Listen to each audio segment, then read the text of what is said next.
right, how's everyone doing this afternoon? All right, enjoying the gardens, enjoying the show? All right, we're all very happy to have you here. Greetings from spring. Welcome to the 33rd, not quite annual Northwest Flower and Garden Festival. We're happy to see you. We have a full schedule this week, 94 seminars in total over the 5 days to spark your imagination for your own garden, help you solve pesky garden problems, and teach you great gardening skills. As you all know, all of these events are free with your admission. Just as a reminder, please silence your cell phones, electronic devices during the presentation, as not to disturb others around you or the speaker. Also, please no photography or videos during the presentation. You're more than welcome to come up afterwards and take photos of the demonstrations, etc. We no longer have handouts, but we do have a great website, gardenshow.com. All of the speakers have, if they've presented material, it'll be online available to download, print, etc. And those will be available for a couple months after the presentation. And also, Dr. Purcell will be doing a book signing over there. Here are a few of her books at the end of her presentation. So if the Q&A continues past the hour, just follow her over to the book stand and you can ask her more questions there as well. So, and it's with great pleasure to introduce Dr. J.J. Purcell. She's been working in the field of natural health and wellness for over 20 years. Her dedication focused to plant medicine in her early 20s, but her interest began as a child at her father's flower farm. She holds a doctorate in naturopath medicine and master's in acupuncture from the National University of Natural Medicine. Her books include The Herbal Apothecary, Master Recipes of the Herbal Apothecary, this word's going to trip me out, Medicinal Herbs for Immune Defense, Medicinal Herbs for Family Health and Wellness, and The Woman's Apothecary. Her latest project, a modern version of Culpeper's Herbal, will be published early November of this year, 2022.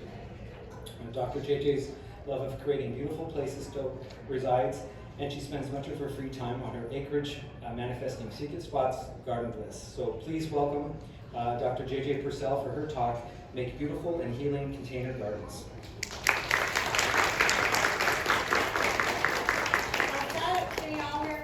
Great. This is made for a tall person, and I am a short person, so I will do my best. But thank you all for being here. It's so nice to be back. I'm not sure how many of you all are returning participants in the Northwest Flower and Garden Show. This is my 3rd year, and it's just one of my favorite places to be. It's spring, and things are starting to bloom, so it's a great time to get inspiration and get those gardens manifesting, right? Let me just pull up my presentation here. So typically I give long scientific lectures over in the Rainier Room, which I'm doing tomorrow. So come on over tomorrow, but today I thought maybe let's just mix it up, do a little DIY this year, and today I'm going to focus on growing medicinal container gardens. So for me, it's really important that we have medicine on hand, ready to use, when something comes up in our daily life. And I'm talking about the day-to-day complaints. You get a cold, you get a scratchy throat, you start getting those allergies that are coming on, a stomach ache, anything like that. If you already have something on hand that you can quickly make a cup of tea to help nip that in the bud, you're much more likely to use it. So these gardens that we're going to talk about today, you can grow, all late spring and summer, harvest them in the fall, dry them, store them for later use, and then when things come up, you have it on hand ready to go to use. So, if you've noticed 2 or 3 nights go by and you're not sleeping well, nip that in the bud, drink some sleepy time tea. If you notice a little tickle starting in your throat, start, drinking that boneset or some of these other herbs that we're going to talk about today. Just let's try to catch it as soon as we can, because that will give you a much more success rate so things don't burn a hole. All right. So we're going to talk a little bit about 3 containers today. We're going to talk about a sleep container, herbs that you can grow and harvest and use to help better aid your sleep, whether that's falling asleep faster, or if you tend to wake up a lot, or you tend to wake up early. This is going to be herbs for you. The second one we're going to talk about are colds and flus. So when you start to get that runny nose, or hay fever, or more of the real flu-like symptoms, these herbs are going to be really helpful. And the third container we'll talk about will be about skin health. Not just beauty, but also for wound healing, bug bites, these kinds of things that you can use readily. Before we dive into the actual plans, I just want to talk about a little generalized basic information. There's some people out there that have never gardened or never done container gardening, and I think it's important to share just some of the general basic knowledge most of you already know, but let's give them a minute just so I can go over some of these things so they can grow with success, because there's nothing worse than starting a new project that you've never done gardening and it completely fails because you don't have the basics. So why do we use containers? One of the biggest reasons we use containers is that it's space saving. So not all of us have big backyards or raised flower beds or soil areas that we can directly dig in. So these containers are really helpful. Even if you have a tiny balcony, you can even grow these inside if you have a sunny spot in your house. They're great as gifts. So this is one of the reasons that we do it. The flexibility is also good. You can move these pots if you need to. I don't know how many of you survived the summer of hell last year with the heat, but if I'd had everything in pots, I wouldn't have been so crazy running around trying to cover things and water things. And if you have a pot, you can gently move it to safety without it frying up in the instant fire of summer. Protection is also a good one. Pots actually create a natural barrier against pests. And so having that pot, it just gives them a little bit more protection so that they aren't quite as susceptible when you're in a garden. One starts on one end, a pest, it typically runs the gamut, so a container helps reduce that probability. They're also really pretty. So if you're trying to decorate, why not decorate with some healing plants in your garden as well as beautiful foliage and flowers. And wintering, they're easy to take in so you can keep them safe in the winter. Some of these plants, you're going to be growing the roots because that is the medicinal part of the plant, and you need to grow them for at least 2 years before you harvest them. So being able to take it into a safe plant, let it hibernate over winter, bringing it back out and letting it grow again, then it's ready to go for that next fall to harvest. So one of the things we want to really consider when we're growing herbs in a pot is we want to make sure that we know what does each herb need? What kind of pot does it need? What kind of sunlight or shade does it need? What about watering? Some plants like to get almost to a wilted stage before you water it again, but most of them do not. So just really getting to know what does your plant need. If you're growing roots, you're going to need a longer pot. You're going to need a tall pot versus something that likes to spread out, like chamomile. You don't need the deep pot, but it really likes wide and shallow. So really doing your research and knowing what it is that you're planting and what its needs are really important. Where you put your pot really matters. Most plants, I can say in a generalized, most herbs love full sun. So giving them a nice sunny space is important, but you kind of want to make sure that it's not direct sun, because that will tend to fry them. So nice indirect bright light most of the day. Some of them can tolerate shade, very few can tolerate full shade. So just kind of keep that in mind of where you're moving in. The other big thing is what are you putting in the pot? That's super important. So a lot of us tend to grab the garden soil, throw it in the pot, put in our starts or put in our seeds. Garden soil it's just too heavy for herbs. It just is too compact and too heavy. So I really recommend doing 2 parts. I'm gonna do it this way, then it's on the screen. Is that right? 2 parts potting soil. So get a good potting soil here. 1 part perlite, because it keeps it so it aerates, right? And allows that air to circulate in the plant. And then 1 part compost. At our house, we compost everything, and so we just have a big compost pile. So I just use that. You can go to the garden store and buy a bag of compost. That's great.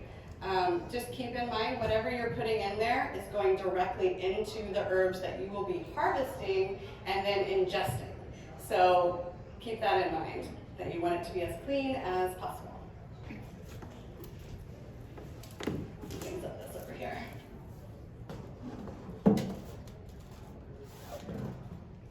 Oh. All right. Fertilizing is important. I mean, as with anything, right? be at its highest, healthiest, happiest place. So we want to nourish it, and fertilizing is important. This again is a really important consideration. What kind of fertilizer or food are you going to nourish your medicinal plants with? This is where I would strongly advise you to stay away from chemicals, because if any kind of chemical that goes into that will go into the plant, particularly the roots, you're going to dry and harvest it, you're going to ingest it, so that chemical is now in your body. So how much of it then is actually medicinal? You're combating the chemical that is now in your body with the medicinal action it's trying to create. They'll probably nullify each other. It could cause damage. So I really encourage you, spend the extra bucks, find something that is really organic and clean to nourish and feed your potted herb plants. So which kind of container should you use? I didn't want to haul really large pots. So this is terracotta, of course. This is my favorite to grow herbal medicinals in. It is very porous, so it allows that oxygen to go through. It allows to breathe. They hold warmth, which I love, so it keeps it, so even when it starts to cool down or you have those spontaneous cooler nights, it keeps warmth in the pot so that it doesn't shock the plant. They do tend to break and they dry out, so that is one reason not to use them.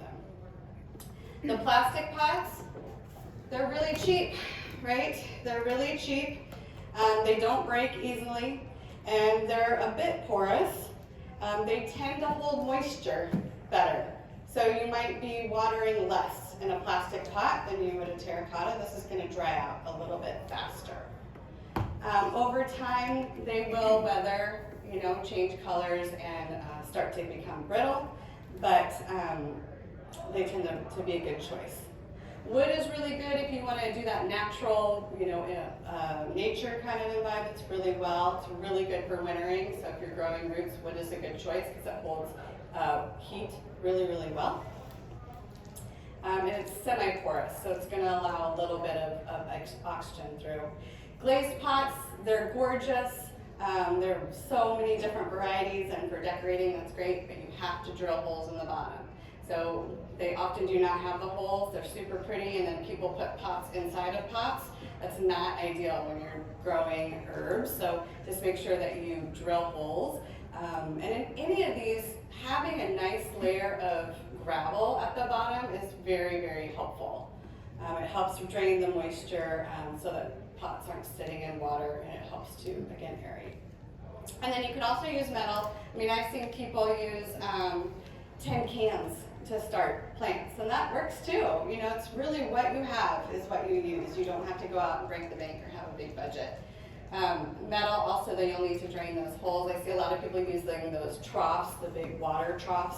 They're gorgeous, but you have to drain the holes because water will end up sitting in them for a long period of time, and then you'll get rot at the bottom. Just want to say a couple things about pruning. Pruning is really important when it comes to growing herbs. The more you prune, the more branches and bushier it'll get. So that means if you're growing something like boneset, where you're using all of the leaves and the flower, all the aerial parts of the plant, when you trim it and you prune it lightly, it gets more branching and gets more bushy, so then you have a bigger harvest at the end. So that's very advantageous. And then deadheading, this is like my favorite summer meditation. I'll tell my children, I have to go deadhead the plants, and they just kind of roll their eyes. But for me, it's like 10 minutes of bliss, of quiet, and communing with the plant and pulling all of the deadheads off, and it stimulates that new growth. So calendula is one plant that we'll talk about with the skin. It's an excellent plant. It's an excellent wound healer. So anytime you have any kind of abrasion where it's split, calendula actually pulls it together and knits it back lovely in a great fast way. It's also antimicrobial, antiseptic. But when you deadhead calendula, if you didn't get to it in time to harvest the flower, if you deadhead it, it just 10 more come. So deadheading can really increase your harvest at the end. So you want to let your pots dry out, a little bit, but not too much. I typically say 3 to 4 inches. Stick your finger in there. That's enough. You don't want to go too long. You never want them to get to a wilt stage that could potentially kill them. So just test it with your finger, 3 to 4 inches, and then give it a nice watering. You don't want to waterlog herbs. They don't tend to absorb water super fast, but you want to keep that water supply healthy. You always want to water from the soil level, never from the top, of course. Just like our tomato plants, you want to get the soil nice and moist, but watering from the top can increase the potential fungal infections or other pests. So you don't want to do that. And we don't really want a lot of excess water sitting in the saucer. We really just want to give them a good water, let it kind of drain out, and then let it be. But leaving them in that saucer of water, it can reabsorb and get too waterlogged. Smaller pots, of course, are going to dry out faster, so you're going to really need to make sure that you're just, once things start growing, just keeping a regular check every couple days. After a week or two, you'll get the rhythm of how much you need to water for that particular pot. And then, of course, we always want to water in the morning for herbs. What I found in my experience, watering in the evening is not as productive for their growth. So now that we've covered basics, thanks for hanging in there with me for those newbies out there. Let's talk about some specific herbs that you can grow for your home medicine chest. So as I mentioned, having it on hand and ready to go, you're much more likely to use it at the time of need. And when things come up, if you treat them early, you are much more likely to eradicate it quickly versus letting it grab hold and then there's a problem in backtracking. So just be aware of growing herbs and harvesting them. Start collecting jars now because it can get very addicting and you have jars of things all over the place. So the first one we're going to talk about is a sleep container, sleepy time pot, and different herbs that we can use for insomnia or helping aid falling asleep or helping stay asleep for a longer period of time. This is a common complaint, as we go through life and we have experiences and stressors. Sleep is one of the first things to kind of be affected. So we really want to make sure that we're maintaining a healthy level of sleep. Sleep is when we detox from our day. So ideally we're getting into that nice REM sleep, that really, really deep sleep that allows our liver really to kick on. Our liver does the night shift at night. Liver goes through, has 2 phases of detoxification, and it cleanses out what we have been subjected to through the day. That can be the air that we've breathed, chemicals we've been exposed to, food, toxins, anything like that. So sleep is such an important part of our healthy lifestyle to ensure that we are able to detox from the day properly.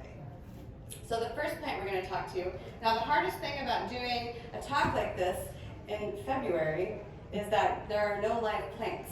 I mean, I wish I had a huge greenhouse that grew these all year round, but I don't. So I asked my 14-year-old niece, who was looking for a job, to make me flowers. And this is what she did. So we're going to go with it. She did the best she could. I think they're really sweet. They might not be exactly, but here's a picture also. So first we have vervain. So here's vervain there. Put it in the middle. What is it? Vervain, V-E-R-V-A-I-N. Vervain officinalis. There's another one, Vervain hastata.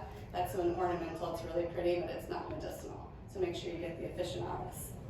And vervain is an excellent, it loves sun. You can just stick it in the sun. It can handle a little bit of shade, but it really needs good drainage, and it loves a deep pot. So make sure that you've got a nice deep pot for it. Even though you're collecting the upper parts, it likes a deep pot. The best way to start vervain is literally just throw the seeds in a pot in late summer or early fall, and then just wait till next year. So vervain is a mild sedative. And when I mean sedative, let's be really clear about what I mean. It's not going to be like your over-the-counter sedative that's going to knock you out and make you perhaps feel groggy the next morning.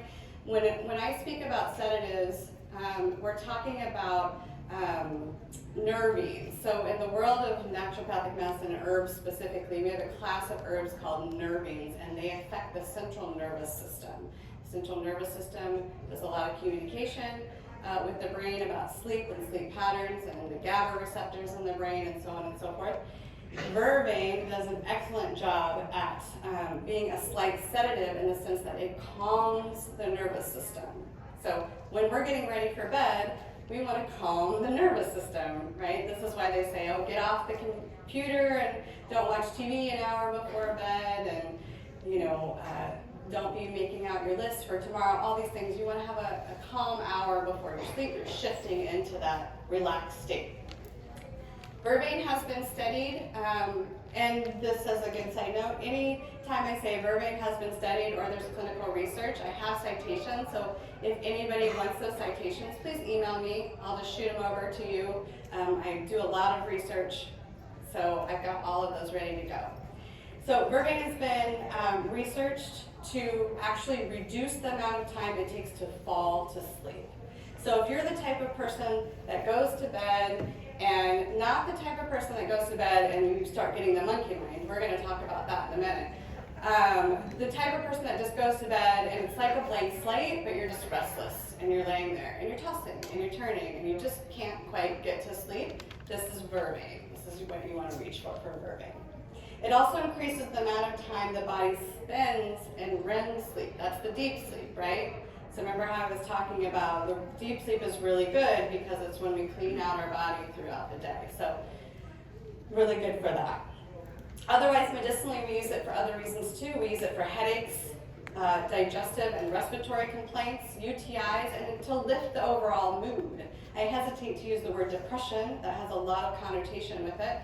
But there are clinical studies using Vervain with depression. For me, it's more of just like a mood elevator. The optimal time for harvesting is when the flower is just beginning to pop. And you collect the whole aerial part. You can just cut up the flower and the leaf. The leaf is the most active. This is where all the oils are. This is what we call an aromatic herb. So it smells nice, but it's got a lot of medicinal oil in the actual leaf itself, which retains even with drying. They say that some of the more stronger plants are the ones that actually didn't even flower, so just cutting that off. When you harvest, you want to harvest 1/4 to half of the plant. So if this is the plant, typically there would be leaves growing all the way down, as you can see here. So about half, no more than that, because you want to stimulate more growth, right? You do want to collect it in the morning after the water dew has burned off, but before noon. After noon, it is shown that the volatile oil in the leaf starts to decrease, kind of like the sun. So it goes up to the highest point, and then it starts to decrease in the later part of the day. So you really want to collect it early in the mid-morning. You're going to dry this, as with most of these herbs that we're talking about, how you want to dry these herbs, lay them on a sheet under a tree, like in some shade, but over 2 days. It's got to be hot enough to completely dry it in those 2 days. If you don't, it can tend to mildew or mold, or it'll spoil. So it's got to be decent enough heat outside for you to dry it in a short period of time. Yeah? Do you turn them? You don't have to turn them, but something that I do is I take 4 chairs and I tie the sheet to 4 corners so that it circulates around the whole sheet. But plenty of people just throw it on the ground and dry it too. So it's fine. I mean, the thing you should know about herbalists, if you get a bunch of herbalists in a room and you ask them all the same question, everyone will have a different answer. So, yes? Can you use a dehydrator? Yeah, you can, really low. Yeah, really low. It's got volatile oil, so it'll be okay. But yeah, just make sure you've got the right setting. It's great. Yeah, that'd be even quicker. So the next one we're talking about here is spikenard. There we go. This looks more like a peony to me, but we're going to roll with it. Bless her heart. She worked so hard on these. All right, spikenard. So this is what we're collecting is the root, or more, I should say, correct would be the rhizome. So when you harvest it, you kind of gently, pull out the root with the rhizome, and then you clip off the rhizome, which is the connecting between the roots, and then you take those roots and then you put them back in the soil to keep growing, which is really nice. Really likes a thick humus layer to promote rapid growth and branching. Definitely avoid waterlogging this one. It will just up and die out of spite if you give it too much water. Spikenard is another nervine, and it really works on, if you tend to lay down at night and you feel anxious about X, Y, or Z, or any of the 1,000 reasons we have to feel anxious these days, it's kind of like your chalkboard, and you see all the things you're kind of nervous about, and it just erases the chalkboard. So it just really relaxes you and decreases the anxiety load that you might be feeling. The root is a potent nerve tonic, and it reduces mental stress and exhaustion. So this is a great one that I recommend for anyone in the healthcare industry that might have a bit of exhaustion currently, as well as anxiety about going back to work. You know, every day they know what they're going to face. They're having this cyclical action in their life because they have to work. So taking this on a regular basis can help get through a little bit easier. This has a very specific affinity for the brain, but it also has an affinity for the brain in the sense that they have studied it to increase cognitive function. So it's not stimulating like if you drink a cup of coffee, you're like, yeah, let's go. It's more just you're able to think very clearly or retain information, or what I should say, not retain, but what is that when you can pull it up quickly? I need some of that. Yes, recall. Yes, goodness gracious. All right. Oh, the other thing with spikenard, if you have insomnia due to indigestion, if you go to bed and it's like, oh, my stomach every night hurts, and that causes insomnia, spikenard has an affinity for that too. So, the next one we're going to talk about, I think this little guy here, is lavender. I know everybody knows lavender. It still is a great medicine. So, and in pots, there are so many dwarf varieties that are compact and upright that they're perfect in a pot. They look so good. This is supposed to be Thumbelina Lee. That's one of my favorites. It's got an intense amount of volatile oil. The fragrance is incredible, and it flowers from late spring all the way through the summer. So it's just like this very prolific little dwarf variety. When we think about it as far as what its actions are, it increases, research has shown, it increases the slow brainwave length, which of course produces more of a deep relaxed state for deeper sleep. This particular variety has also been studied in women. It hasn't been studied in men, but it has been studied clinically with women, that it reduces the first wake up time. So if you're somebody who goes to sleep and then you tend to wake up at 2 or 3 in the morning, this particular varietal has shown to extend that a little bit longer. So maybe you don't get up till 3 or 4 in the morning. So that's still better, right? Yes. Oh my gosh, I can't hear you. Which variety? Oh, which variety is it? It's Thumbelina Lee, Leigh. Okay, this is one big overgrown chamomile, I think. And there's a picture there. Again, chamomile, right? Oh gosh, so archaic. Blah. No, who uses that anymore? You should be using it. I tell you, I was out of my regular sleepy time tea 3 weeks ago, I think, and I had chamomile on the counter, and I did the same thing. I was like, oh, I guess I'll just take this before bed. I slept so incredibly well those 3 nights. It was amazing, and I had just forgotten. I put it in blends, but just drinking it on its own. And so I was really thinking about that. This has Apiogen. What is that? It's an antioxidant called Apiogen. And Apiogen is very specific at inducing muscle relaxation and sleep. And it basically binds the GABA receptor to induce that solid sleep state. So if you haven't reached for a cup of chamomile tea before bed in a long time, I really encourage you to give this a test. As with any tea, drink it an hour before bed. Not, right before bed, because then you're just going to have to get up and go to the bathroom. But an hour before to really get that nice, relaxed state. Give it a try. Tell me what you think.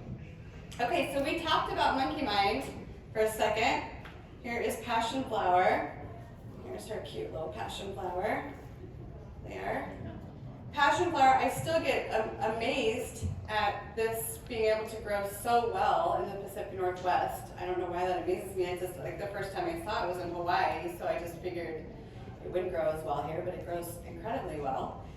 And passion flower is all about the monkey mind. So if you tend to go to bed and then you're like, oh, I'm gonna make my list for the rest of the week right now as I'm trying to fall asleep. Or you're like, oh man, I wish I wouldn't have said that to that person, and you're like replaying the conversation 1,000 times in your brain, because that always helps. Passion flower is the right choice here. So it will really take the edge off of your brain from being a little too overactive. It is another nerving sedative, but it's also considered a tonic, so it'll get a little bit more of that consistency and maybe lessening the monkey mind at night. So you can use it before sleep, but you can use it as a medicine for 8 to 12 weeks to see if you can kind of soften that excitability that happens at night.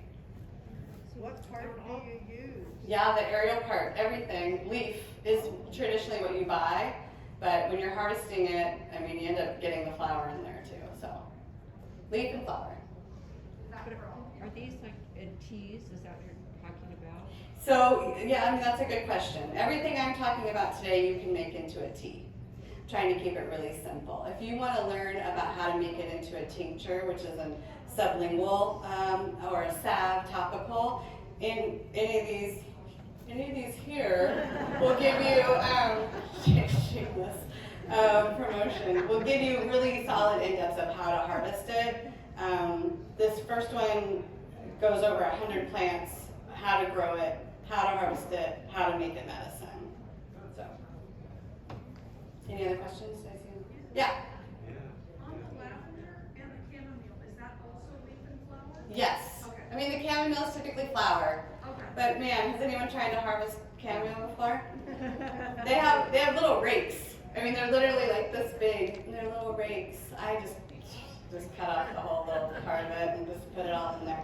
Now keep in mind, some people will say, oh, I'm really allergic to chamomile, and that might be true, but a lot of times that's because they've gotten commercial chamomile that's been harvested and ragweed has been caught up in it because it looks very similar, and so it's contaminated with the ragweed. And so, I don't know, maybe try to find a really good source and just try it once. I don't want you to go off into a full-blown allergy experience, but keep that in mind. Yes?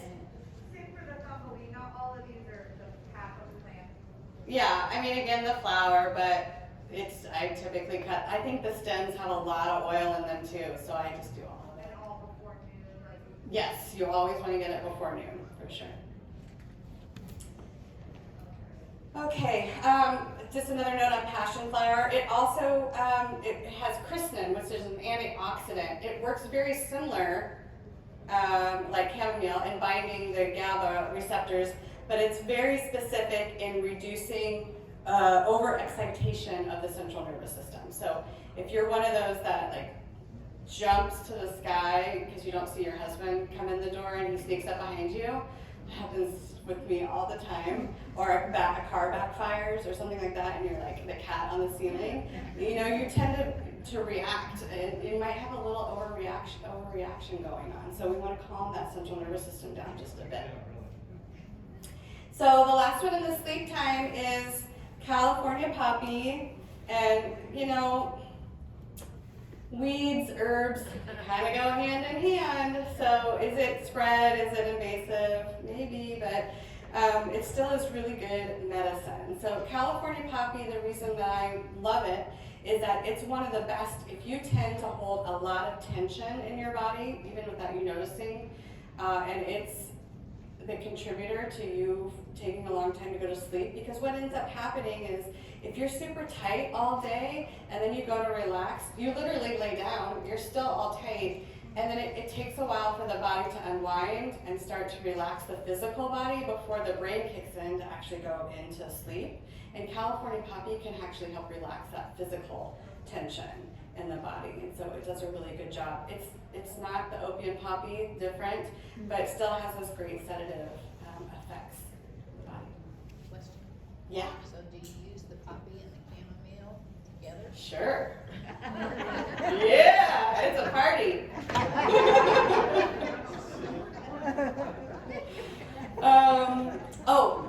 this one too, if you're the person like I talked about that tends to wake up, have a tincture of this. A tincture is a liquid drop form.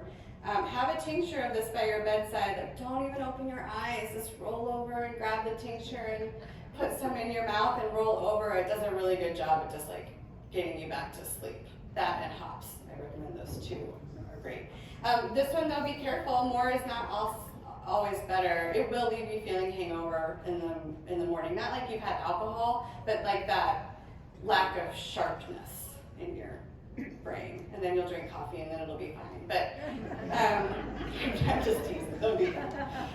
So, okay. The next pot we're going to talk about is cold and flu.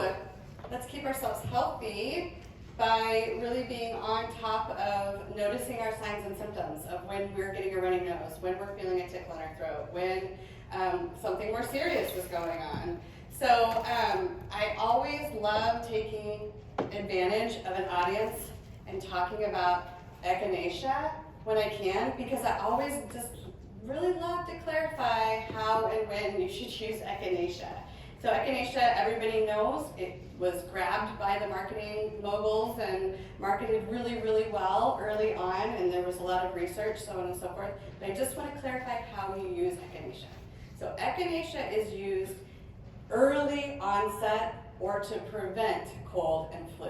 So if you're getting ready to get on a plane, take echinacea the day before and the day of. Get that immune system mobilized. Get those white blood cells on guard, ready to like, anything that comes in, right? If you are sitting next to somebody at work and they obviously have a cold, go home, take your echinacea, boost that immune system. If the cold takes hold and you have a cold after 3 days of what you're like, oh, I was on that plane 3 days ago and I kind of felt it, now I have it, you're done with echinacea. It is time to move on. Okay, echinacea is not your immune builder. It's not taken to like build a strong immune system, nor is it taken for the duration of a cold. So you take it initially to protect yourself and try to nip something, and then if it's taken hold, you move on, okay, to something like bone set. So bone set is your second defense in a cold or flu. 2 years ago when I was here, I came across all this interesting research about bone set and being an incredible antiviral. They did all this clinical research on it. And then literally that was the last time I've been in Seattle, was 2 years ago today. You know, and I was like, wow, bone set. So I had that ready to go over the last 2 years. But bone set is, of course, traditionally used achy bones, achy flu type symptoms. Best used during the second phase of colds and flus. Anytime you have swelling of mucous membrane, so you know, like you're like, oh, I think I'm getting a cold, and then it's like, bam, like, oh yeah, I have a cold, because everything is so swollen in there. Really good to help reduce that and help get out the hot, sticky phlegm. It will speed the resolution of a cold or flu, which is really helpful. It's very specific for upper respiratory, so upper lung, throat, nasal, super good at helping clear that out. I was going to say something else, but I think I lost that one. Anyway, so anytime you have fevers, pneumonia, bronchitis, this is a good choice. Okay, so you're starting to feel that, oh shoot, I have the cold, to start drinking bone set tea. Like, it will really make a difference in how you feel. All right, the next one is elecampane. This one here. I'll spread that out. Elecampane is one of my favorites. It's one of the first plants I actually ever really studied in my 20s, many moons ago. And elecampane, I was working at an herb shop up in Bellingham, Washington. Anyone been up to Bellingham, Washington, to a little Wonderland Tea and Spice up there? If you're up there, go. Linda Quintana is the owner. She's been the owner forever, like since the 70s, and she's an amazing herbalist. And she was so gracious to take me on as a young newbie. And we had Georgia Pacific up there, plant, and there's a lot of chlorination still going on with the toilet paper and paper, that kind of thing. And a lot of people with really bad lung infections as a result of this exposure. And she started giving them Elecampane. And lo and behold, I have no clinical research on this, but I don't feel like I need it because I saw it in action. I saw all these people heal from these terrible respiratory infections from using this plant. So I really recommend it. We also gave it a lot to smokers and people who had quit smoking, and it really seemed to help their respiratory function a great deal. I use it when there is mucus deep down in the recesses of the lungs that you just can't get out. You know that feeling? It's like it's down there, the cold is like almost resolved, but you just have that phlegm that just can't go away. That's when I reach for Elecampane. Another researched antiviral for the respiratory system, considered both a tonic and an acute medicine. And it's a new study I just found. It's actually working really well on otitis media, or ear infections. So a new way to use it. The next one we're going to talk about here is hyssop, which I don't have a plant for. I'm not sure. But anyway, it's hyssop, and I really like this one, especially with children. It tastes really good, especially with a little bit of honey, so it's an easy medicine for them to take. Great with cold and flu. It's basically very warming and stimulating. So when you warm the body and stimulate it gently, that equates mobilizing the immune system. So when you move the circulation, you're moving the lymphatic system around, you're moving the white blood cells around, and that really helps get your defense layer up, which is a good thing. It's also lightly diaphoretic, and diaphoretic means it opens up the pores and creates a light sweating.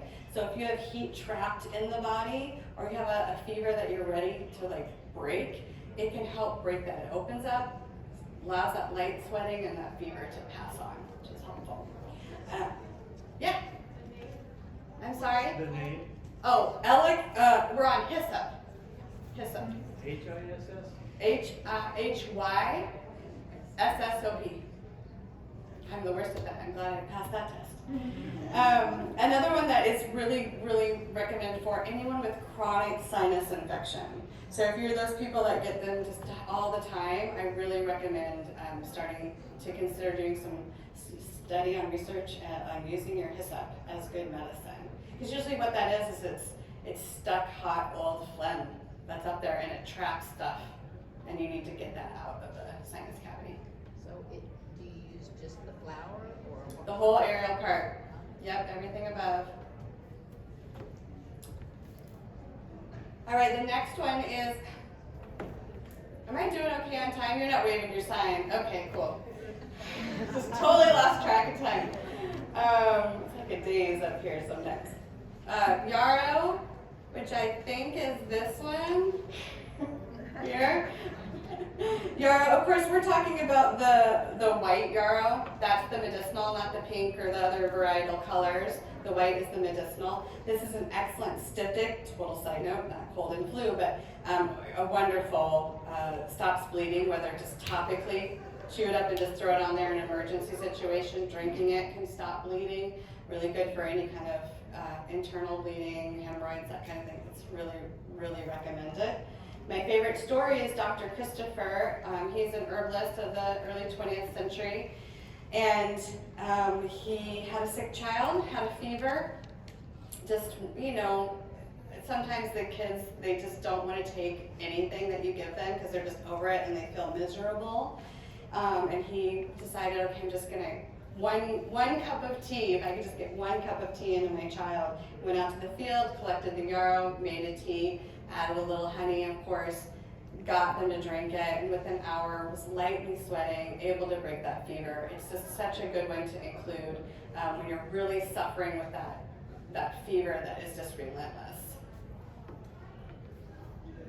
Then we've got mullein. So I know many of you probably have seen this growing by the roadsides or by railroad tracks. We have it all over our acreage. And we use both parts. We use the leaves here and we use the flower. So the leaves, they have little hairs. Really, they look like lungs to me. And that would be what we consider a doctrine of signatures, so something looks like what it treats. And they're really excellent for the respiratory tract. It really calms. So if you've got a lot of irritation and inflammation going on in the respiratory tract, the mullein leaf really will go in and coat and soothe and calm that down. Oh yep, and new research is showing really strong anti-inflammatory. So if you have a lot of inflammation going on and you have a lot of irritation and you add in an anti-inflammatory, I mean triple win right there. Like a lot of other herbs, but mullein, particularly those little hairs, they can be irritating for some. So you want to test spot it before you take it to make sure you're not going to have some kind of crazy allergic reaction. So I just, rub just a tiny bit of the leaf right here and just see what happens. When you strain it for tea, you want to make sure that you're using a really fine mess strainer because you don't want to get those hairs in your tea and then drink it and have it cause throat irritation. The flower, we traditionally just use the flower for ear infections. That was what we would make mullein oil. Now they're showing that it's an incredible, another incredible antiviral. So we're stepping up our game when it comes to the mullein category.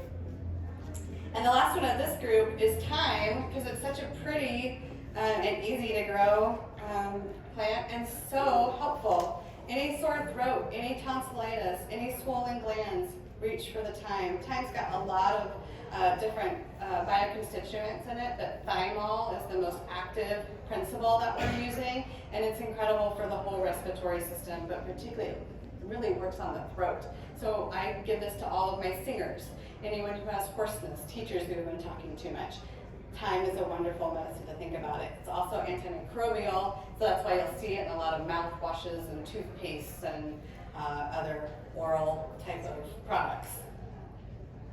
It's antibacterial, antifungal, and antispasmodic, and that is really important. If you have that spasm cough, there's nothing worse, right? You're in a room, you don't have the cough, and then the cough comes, and then it will not stop. That's a spasm that's happening in your chest, in your lungs. So the thyme really helps to calm and soothe that down. This is a really good one also for accumulated mucus. So if you've got a lot of phlegm stuck in the upper or lower, it's a good one. Mix it with elecampane and you'll get some good effects. Great to make as a syrup. You can even make your own cough drops from this. Just harvest it, cook it down with water and simple syrup, and then harden it and make your own lozenge. Really simple. All right, the last group we're going to talk about is the skin. And I think I'm getting close to time, so I'm going to just kind of talk about, I'm going to go in order of importance. So here's calendula. Oh wait, I think I'm supposed to go this way. Calendula flower. It can come in yellow, orange, or different, subtle variations of. It's an extremely prolific flower, and it will spread. So it's good to have a container, or a whole field would be lovely. But you just pluck the flower right as it blooms, and you can dry it. I immediately in the summer put it in olive oil and make a calendula oil, because then you can take this oil and you can make a salve out of it, and it's excellent. It's antimicrobial, like I said, antiseptic, keeps things clean, doesn't allow infection to come on, and it knits tissue together. The story I have in this one, be very careful. You want to make sure it's really clean on the inside of your wound before you close it. So I had a cat, got in a cat fight, had an abscess, used herbs to open it up, get it all drained out, and then used calendula to close it back up. And calendula worked so fast, it closed it up, but there was still a little pus inside. So I was like, oh, I love you, but man, I didn't expect you to work that well. So really keep that in mind when you're using the calendula. Make sure it's very clean on the inside of that wound before you start closing it up. Yes? C-A-L-E-N-D-U-L-A. Calendula is how I hear it a lot. That's how it's calendula. Calendula officinalis. All right, we use rose. Rose, like the Pacific Northwest, it grows in Downey, It's an extremely wonderful anti-inflammatory and actually helps bleeding, internal and out. So I've used this on post-labor, women who are hemorrhaging from vaginal birth, giving them tea and using the petals, and it has stopped the bleeding. So it's good medicine. We use it in the skin, of course. It's an excellent moisturizer, so always a good addition to anything you can think about that you need that. I'm hustling now because I'm running out of time. Cilantro. I know some of us have the gene that love it, some of us have the gene that don't, but we can all use it as medicine. Eating cilantro, of course, has a lot of benefits. Decreases cholesterol, helps relieve digestive issues. It's also high vitamin C, lots of antioxidants. As we know, antioxidants reduce free radicals in the body. That's very important. Soothes inflammation, great for acne. If you powder, you can get powdered cilantro and use it as spot treatment on any kind of, what am I thinking of, like the cystic type of acne. It works really, really well. Cucumbers, here we go. Garden, not just for eating. They pack a ton of vitamin C, vitamin K, help fight dark circles under our eyes. Lots of B5 in here also, so that can help combat wrinkles, they say now. You need adequate B5, combat wrinkles. Aloe vera, if you're not a green thumb, get an aloe vera plant. You'll think you're a master. You literally have to just talk to it. Never have to water it, but we use this for any kind of sunburn, kitchen burn. How many of you have had a kitchen burn in the last year and you've done nothing? You just keep cooking. You know, that's crazy. Stop for a minute, put a little something on it. It takes nothing, like 10 seconds just to have it in the kitchen, you know, whether it's lavender essential oil or your aloe or your calendula salve. Just put it on it, because literally you might be like, oh, I just gotta keep stirring this. Your skin is like, ah, you know, it's on fire. Like, treat it, take a moment just to help care for it. And these simple things can totally nullify that damage that occurs. Because when you get a burn, particularly in the kitchen, that's skin. I mean, let's face it, it's not bouncing back for most of us, at least not for me. So then I go out to the sun all summer, it's you know, at risk. So treat those kitchen burns, please. You're worth it. You're worth it. The last one we just talked about is turmeric. We talk a lot about turmeric in cooking, but it's wonderful, wonderful medicine. Not only for the skin, but it's incredible anti-inflammatory and joint pain, arthritis, any of these types of things. It's easy, relatively easy to grow, and I encourage you to use it. Okay. Thank you, everybody. I appreciate you here.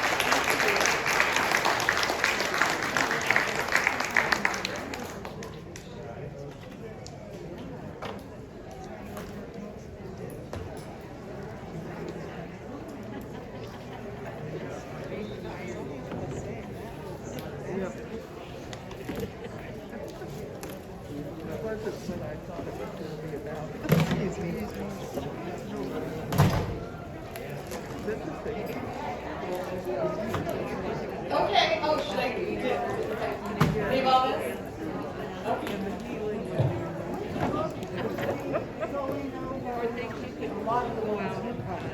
Guys, my hearing is so awful. I'm sorry I can't hear you. She'll come down, no problem. She's gonna go find her books. Follow the pipe You've been walking to the hotel, right? Your hotel. Oh, yeah. Okay? So it should be that big walk to our hotel.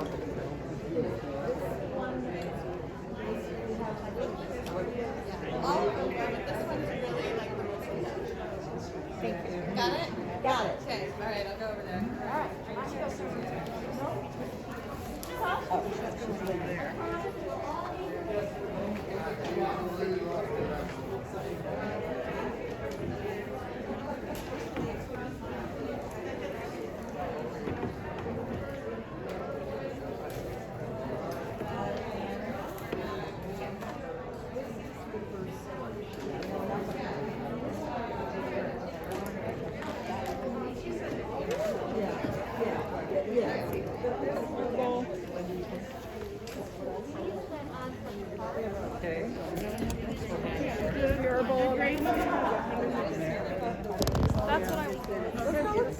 Hang on. But I think I have it. I couldn't actually see those